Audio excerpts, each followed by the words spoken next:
Welcome to the Plume and Page. Today's story is Two Frogs.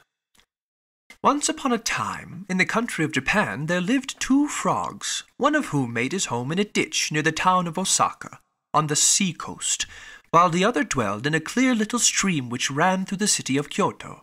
At such a great distance apart, they had never even heard of each other. But, oddly enough, the idea came into both their heads at the same time that they should like to see a little of the world, and the frog who lived in Kyoto wanted to visit Osaka, and the frog who lived near Osaka wished to go to Kyoto, where the great Mikado had his palace.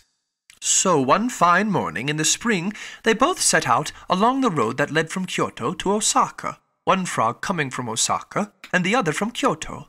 The journey was more tiring than they expected, for they did not know much about traveling, nor that halfway between the two towns there rose a mountain which had to be climbed.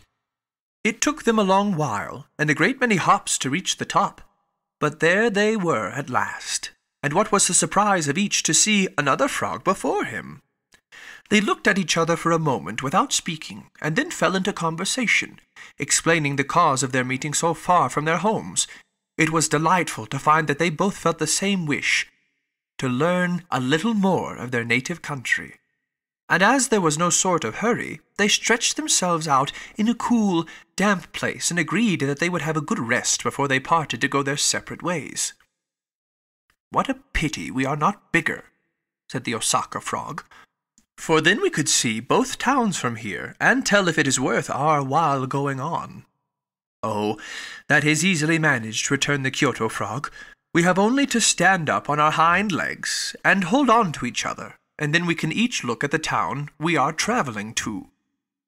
This idea pleased the Osaka frog so much that he at once jumped up and put his front feet on the shoulders of his friend, who had risen also. There they both stood, stretching themselves as high as they could, and holding to each other tightly so that they might not fall down.